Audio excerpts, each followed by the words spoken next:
The final act of the year against the Native Americans is referred to as the Dawes Severalty Act. Now, there's an important thing that you should see here, and it is this idea of sever. The Dawes Severalty Act was trying to force assimilation, right? Force assimilation or Americanize the Native American population.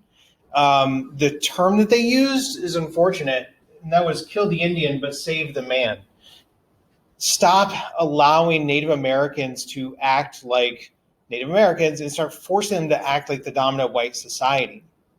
There's a couple of things that they did. First, they divided the tribal land up and gave each head of household an individual plot of land, 160 acres to each head of household. And then they would force the Native Americans to use white land use patterns. They forced them to farm, and if they could successfully farm, they got to keep the land. But really, this is just a trick to steal the land. Because the Native Americans didn't use the land the same way that the white population did. They also didn't live on the land the same way. So really, by forcing them to act in the white manner of working the land, what they're doing is setting them up for failure. By 1934, about 50 years later, out of the 130 million acres of land that had previously been in Native American control in 1887, they lost 86 million acres of that land.